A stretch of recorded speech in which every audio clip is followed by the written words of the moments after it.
All right, in today's lesson, we're looking at starting up our probability unit here. We're going through probability, what we call day one and day two. That includes counting principle, permutations, and combinations. So we're going to look at what those are in probability, how to use them. Big thing with this is the fundamental counting principle, and then we're going to use permutations and combinations, and I will show you how to do those in your calculator. Okay, so let's get rolling. So we're starting with the fundamental counting principle here, and you got some ideas here with like a license plate. So we're looking at how many different license plates we can make, and this one has 6 characters, okay? And that'll be kind of how we can use the fundamental counting principle for that. So in order to do that, we got to understand a little bit about basic vocabulary in probability and events and such, okay? So independent events would be the first thing. So obviously this definition kind of goes with, you're not supposed to use a name inside the definition, but events that are independent of each other. So that would be events that do not affect each other, okay? For instance, rolling a dice and drawing a card, or a die and a card, okay? Those are 2 completely different things. They have nothing to do with each other, okay? Event, so an event would be like something you're trying to find the probability of. So what's the odds of, or what's the probability of me drawing an ace? That would be an event. I draw the card, I look to get an ace, okay? And the outcome would be the results of a single trial. And you can have experimental or theoretical probability. The experimental probability is just what happens when you actually do it. When I draw the card, how many times does it take me to get an ace, okay? And then a sample space, okay? A sample space is the set of all possible outcomes. So that would be all the different things we could do. So if we're looking at cards, there are 52 different cards, okay? So there would be numbers would be a 52 for the sample space, all right? There are 13 if we want to look at cards. There's 13 for each suit, okay? 52 total. These are numbers you might want to kind of have written down somewhere because we're going to be doing cards or using cards this unit. And if we're talking face cards, that's Jack, King, and Queen. So 3 face cards per suit. Okay. You don't count ace as a face card. Ace would be like 1 or 10, whichever you're looking at. We got Jack, King, and Queen for face cards. Okay. 3 face cards, or 13 cards in each suit. There are 4 suits. Okay, 13 per suit. So if we have 3 face cards, 4 suits, that would be 12 total face cards in the deck. Okay, so if we haven't played cards before, some numbers to kind of memorize, and I'll talk about them whenever we run into a problem with them. Okay, so fundamental counting principle we're looking at first. So the cafeteria offers a choice of hamburger, chicken, or fish on either plain or sesame seed bun. How many different combinations of sandwiches are possible? So I'm going to remind you how you did this in middle school probably, or when you first started looking at probability. Okay, we got our hamburger, we got our chicken, we got our fish. All right, so those are our 3 options for the meat.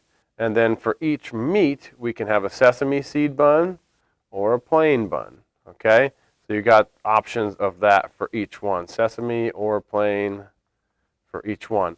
So then we would list any other options if we had some cheeses or some condiments, whatever, but this is the only option we're looking at. Then we count how many different things we have here on the end. So 1, 2, 3, 4, 5, 6. There are 6 total ways to get a sandwich. Okay, so we're not looking at technically probability yet. We're just looking at how many ways we can do something because we have to understand the sample space. All right. So let's think of an easier way to get that rather than make this kind of factor tree thing. Because if we have like different cheeses and different condiments and we got more bread, that kind of stuff, it could take a long time to make these trees. Okay? So what the fundamental counting principle tells us, is if event M can occur in M ways and N can occur in N ways, then the event M followed by event N can occur in M times N ways. Sounds kind of like alphabet soup, all right? But this is like event M, that's like me choosing the type of meat, okay? So we had our 3 different kinds of meat, and N was the bread. We had our 2 different kinds of bread. So we go to this, we throw those numbers in there, think about how many ways we can do each thing. 3 meats, 2 breads, 3 times 2, that is 6. So we could simply just say, however many different things you have, you're going to multiply all those things out, and that'll tell you how many different ways you can do something. Okay? That is the fundamental counting principle. This is the fancy version of it. The simple version of it is how many options you have for each thing, just multiply them all. Okay? So, how many license plates are possible in Douglas and Lancaster County who use 3 letters followed by 3 numbers? So, you might be thinking this is 2 things, but Douglas and Lancaster County share license plates, so that's not important, okay? So, the license plates are going to use 3 letters followed by 3 numbers, okay? Then we're going to think about why this is probably not the number of plates that they use, okay? It might be bigger, might be smaller. So I like to do little placeholders when I'm doing this, okay? These are my 3 letters, and then these are my 3 numbers. So when we're doing this, we have to consider how many letters there are in the alphabet and how many numbers we can use. So we got 26 letters in the alphabet, okay, 26 in the alphabet, and 3 numbers, okay? So numbers can be 0 through 9, so that would actually give us 10 different numbers to choose from. Okay, so it doesn't say anything about repeating or not. Okay, that's kind of important. So let's just say we can repeat the letters because it doesn't tell us we can't. So the first one, we would have 26 different options. We could pick one of any letter. Second one, we can have 26 different options. Again, you can have one of any letter. All right, so you're kind of guessing this. You got 26 again because these are all 3 letters. And then we're followed by 3 numbers. So we could have one of any of those numbers. There are 10 different numbers. Okay? Fundamental counting principle tells us just to take all these numbers and multiply them. Okay? So you're going to get your calculator and you're going to type 26 times 26 times 26 times 10 times 10 times 10. Or you could do 26 cubed. Okay, if you wanted to be a little bit quicker with it. 26 cubed times 10 cubed. That would work in a calculator too. Might be quicker than typing all those buttons. Okay? When you do that, you should get 17576,000. Okay, so that is 17,576,000 different ways. So license plates. All right. Now the second part of that question asks, why is this probably not the number of plates that they use? Why do they not have 7,576,000? Okay, well, we could have more than this many license plates because you got custom plates, right? If somebody just wants a custom plate, they get their custom license plate. That counts as something different, okay? So there's actually more license plates than this that you have for actual possibilities. This would just be following this format where you got 3 numbers and 3 letters and 3 numbers. Okay? Let's look at another one. All right? So Lance's math question has 8 true-false questions. How many different choices for giving answers to the 8 questions are possible? All right? So let's think about this. We're going to answer question 1. All right, that could have a true or a false. Question 2, that could have a true or a false. Question 3, true or false. And I think you can kind of gather what we're doing here. We have 8 true or false questions, and they all have true or false. So they all have 2 different answers. So this would just be 2 to the 8th. Okay, so you throw that in your calculator, and you get 256. So Lance can answer that test 256 different ways. So if you think about this, that's probably why it's not the best idea just to randomly guess on true or false questions. Because the one test, like a perfect test, there's 1 in 256. The probability of getting one test in 256 different tests that you would get the correct answer. Okay? Probability for a perfect test when you're guessing on these is not that great. Okay? But we're just looking for how many ways we can do things. Probability is coming. All right? So Barb's taking a test that includes 3 true-false questions, 4 multiple-choice questions, each with A, B, C, D. How many different ways can she answer the test if she answers each question? Okay. How about you go ahead and try both of these? There is a definition in here, dependent events. Okay. You might be able to put 2 and 2 together with this one, but go ahead and pause the video and give these 2 a shot, and then we'll come back for the answer, see if we got it right.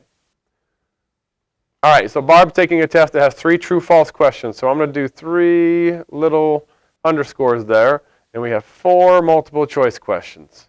Okay, so these are my 3 true-false here. These are my 4 multiple-choice. All right, so each of these has 2 different options. We got the true, the false for all 3 of those. Okay, now here our multiple-choice question. We got A, B, C, or D. So there are 4 options for each of those. Okay, so we got to multiply all these together according to the fundamental counting principle to figure out how many ways we can do something. And if you wanted to be a little bit quicker with this, you could do 2 to the 3rd times 4 to the 4th. Okay, 2 to the 3rd, that's an 8. 4 to the 4th, that's a 256.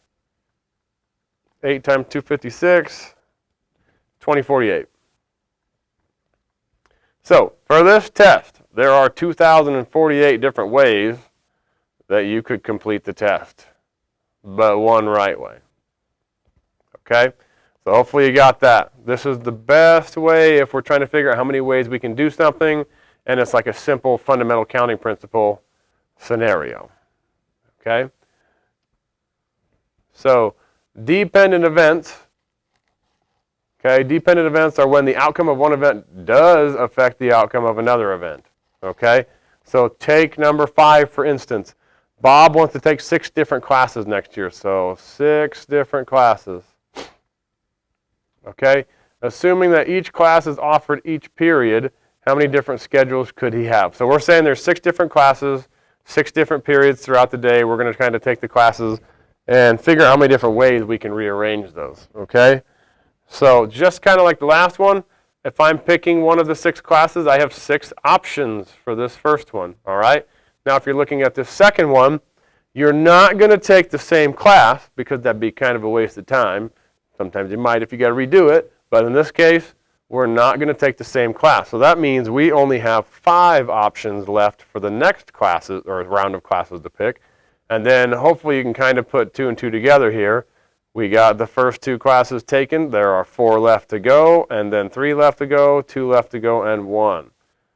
So you'll just multiply all of those things down. So 6 times 5 times 4 times 3 times 2 times 1, which is 720 ways to do this. Okay, so there's 720 different schedules that Bob could have.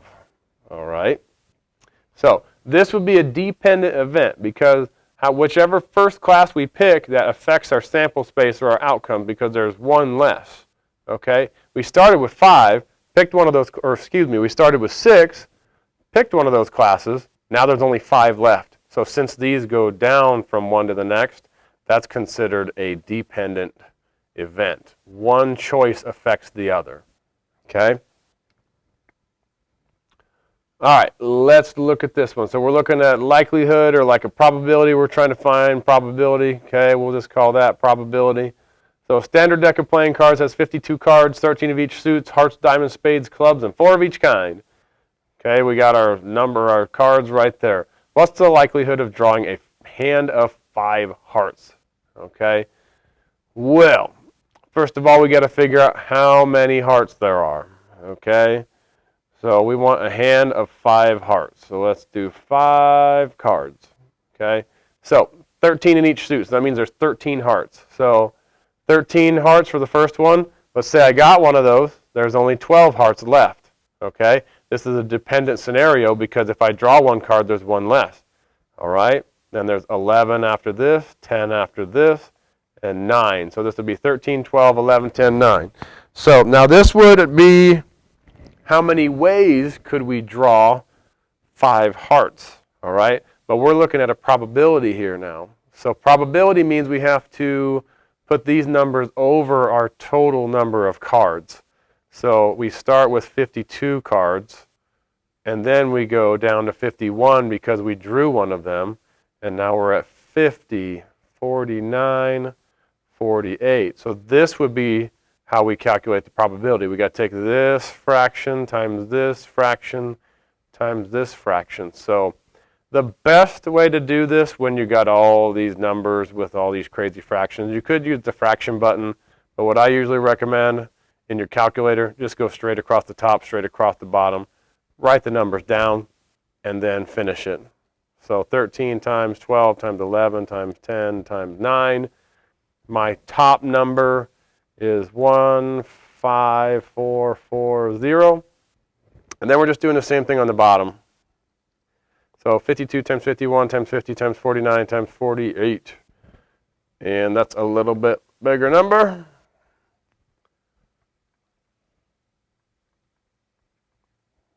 Okay, so 311,875,200. Now we just divide these two. So take your 15,440 divided by that number.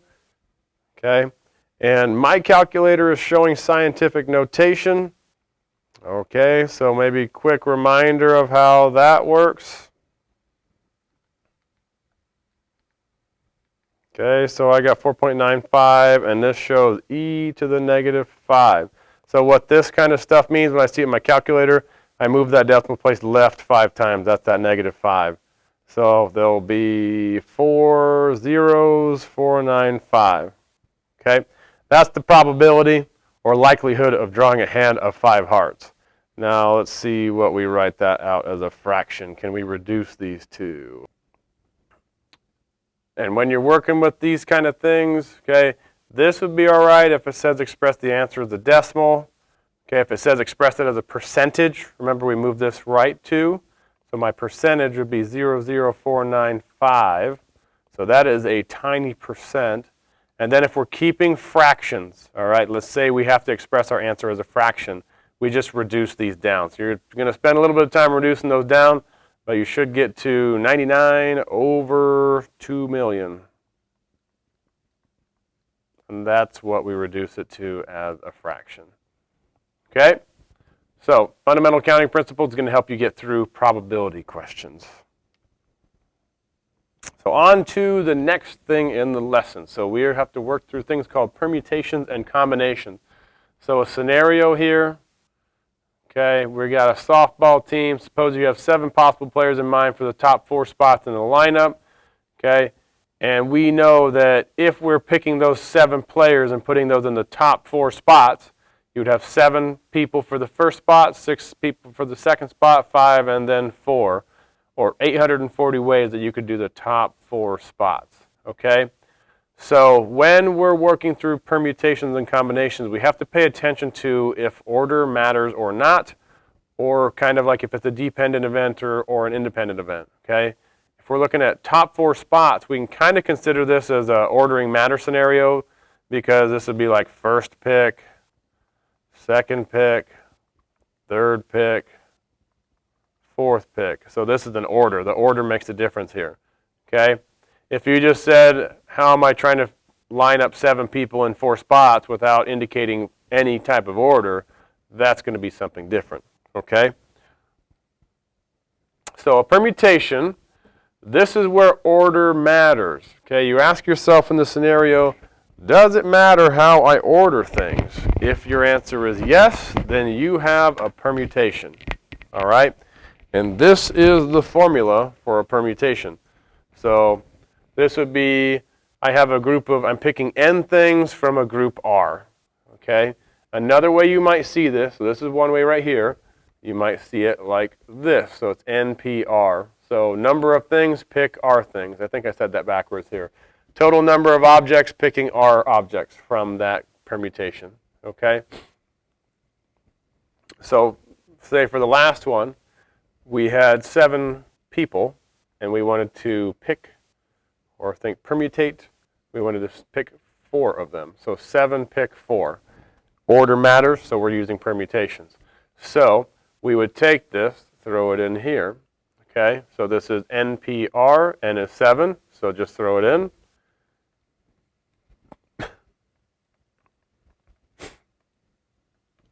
Okay, and now we have this fancy exclamation point thing. Okay, You may have seen that before in other classes. That's called factorial. Okay? So what a factorial is, that tells me to multiply 7 times every other number down to 1. So I'm going to do 7 times 6 times 5 times 4 times 3 times 2 times 1. That is what a factorial is. All right? And you have another factorial right there, but that's outside of this group right here. So PEMDAS, parentheses, first, we do 7 minus 4. You got a 3 down there. So I'm going to show you how to simplify something like this. So I'm going to write it all out. 7 times 6 times 5 times 4 times 3 times 2 times 1. On the bottom, we said this was a 3. So this would be a 3 times a 2 times a 1. Okay? Now simplifying this, these are all multiplying on the top and the bottom. So we can just kind of cancel this out like this because we're just simplifying the fraction out. And now we have 7 times 6 times 5 times 4. Which you could throw that in a calculator, or you could have thrown all this in a calculator, but you got to be careful when you do that because the denominator would have to be in parentheses if you put it in a calculator, because otherwise your calculator is going to take different operations. Okay, so when you do this, you get that 840 that we saw on the last slide. Okay, so permutations. Okay, we're going to do this one here quick without a calculator. Okay, so NPR, N factorial, N minus R factorial if you didn't write down the formula. Okay, go ahead and try it the way we just did it. So pause the video, take a couple seconds, go through this, and we come back, I'll check your answer, and I'll show you how to do it in the calculator. All right. So 7 factorial over 7 minus 2 factorial. So we're going to write that all out. 7 times 6 times 5 times 4 times 3 times 2 times 1. Bottom, 7 minus 2. So that is a 5 factorial. So 5 times 4 times 3 times 2 times 1. Guess what we can do with all these numbers? They will cancel. Okay? All we got left is 7 times 6, which is a 42.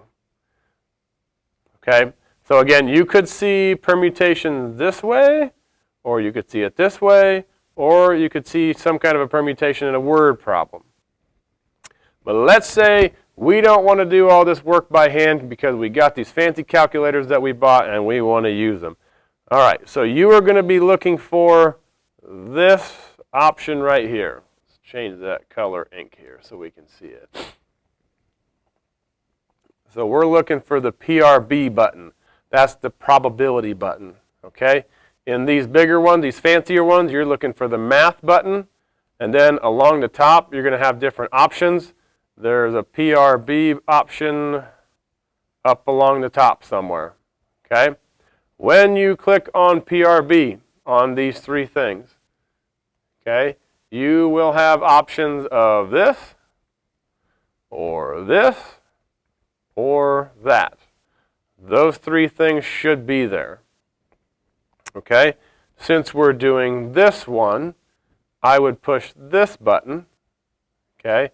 But before you do that, you have to enter this number first. Okay? So I would push 7, and then I go to my probability button, NPR, and then 2. And then if you press enter after this, you should get 42. All right. If you have this fancier calculator right here, the TI-84 Plus CE, something like that, it might give you a box like this, and then a box like this, and then you enter your two numbers in your box. Okay, you use your arrow keys to scroll around and you put numbers in your box. Okay, that's how you do it in a calculator. It is much faster doing it in a calculator. However, if you have something like this, and you can do that in your head pretty quick because you practiced, you only get 7 times 6, which is 42. So you might be faster at doing this in your brain than pushing 4 or 5 buttons. All right? And that could save you some time on the ACT. All right, let's look at number 2. There are 10 finalists in the figure skating competition. How many ways can gold, silver, and bronze medals be awarded? Okay? I'm going to show you a couple different ways to do this.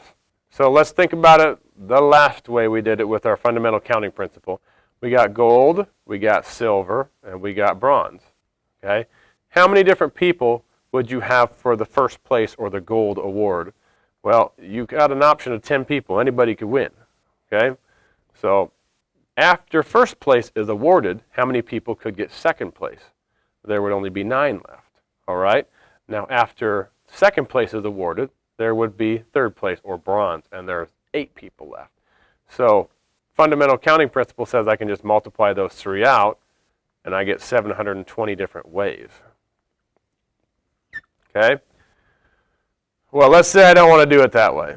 Let's say we're doing permutations here, so this has to be a permutation. Does order matter? Well, yeah, because we're awarding first, second, and third. Those definitely have some sort of order to them. Okay? So we have to look at how many people we have and how many positions we are trying to pick. So we got 10.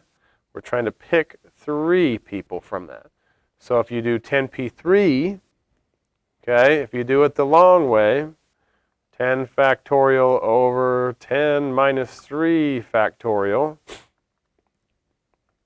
okay, that's 10, 9, 8, 7, 6, 5, 4, 3, 2, 1. So this will be 10 times 9 times 8 times, so 7. I'm just going to write a factorial because that's going to keep going like that. And the reason I'm doing that is because I see a 7 factorial down here. And those cancel, and guess what? We got that 10, 9, 8 up top. Okay? Let's say I didn't want to do it this way either. Then I can just push the buttons. Push the PRB button. Okay, but I'm going to type 10 and do NPR3, push enter, and I get 720. All right, so you got 3 ways to do this. We got fundamental counting principle, the way we did it already. We got permutations, where we write it all out and do it by hand. Okay, and then we have just the PRB button. All right, any one of those 3 will work. So if we have permutations with repetition, so these are kind of like if you're looking at this situation here, you've got a pool of letters, you're trying to figure out how many different ways you can rearrange the letters, or you're trying to spell something, kind of like Scrabble maybe, you've got a pile of letters and it's like how many ways can you spell something, okay? You're going to use this type of formula, okay? So N is the total letters, so total letters, how many we have all together, and then every time you have a repeated letter on the bottom, you're going to have to add a number. Okay, so for example, I have 2 A's, or 3 A's, excuse me, in banana, so this would be a 3 factorial. And I have 2 N's in banana, so I'd have to add a 2 factorial because that's a different letter that repeated. Okay? So we have 6 letters in banana. That's the top. And then the bottom, I said we needed 3 factorial for the A's. Okay, 1, 2, 3 A's. And then I need 2 factorial for the N's. Okay? Now your brain might say, well, 3 times 2 is 6. I keep that factorial. It all cancels out to a 1. Factorials don't work that way. All right? I can't just multiply 3 times 2 because this is a package deal. I got 3 times 2 times 1, and then I have 2 times 1. Okay? And let's expand this out. And I'll show you how to cancel it. Okay? So you should pick the larger pool of numbers if you see a group of numbers to cancel. So I see a 3, 2, 1. That's out of here. All right, and now I only have a 2 and a 1, but I don't have a 2 up top. So you should ask yourself, could you take a 2 out of one of those numbers?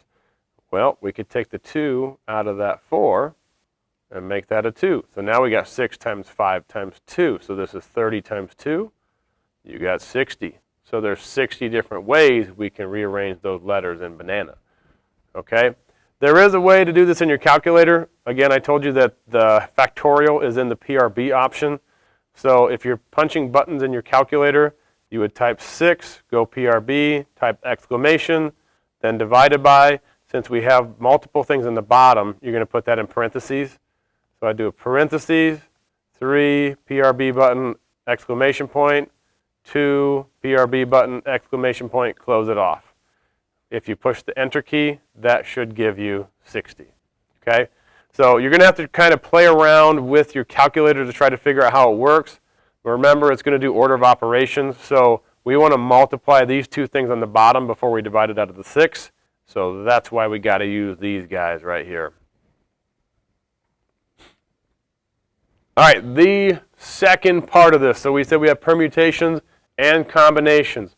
So combinations is the latter of the two. So combinations is an arrangement of selection of a group of objects or people which order is not important.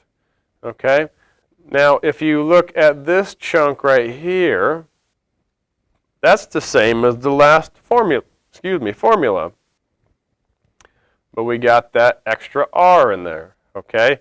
So since we're dividing by an extra number, combinations are going to be less. There's not going to be as large of a number.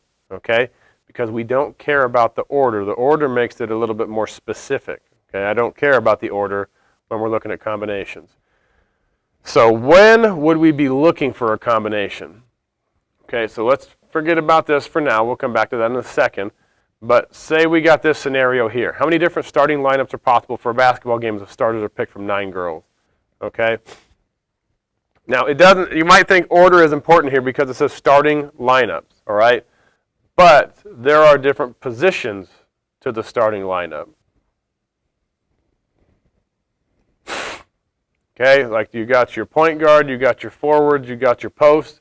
We're not putting people in specific positions. We're just picking 5. Starting lineup would have 5 people from 9 girls. Okay, so if I said I wanted to put them in specific spots, so if I said, oh my God.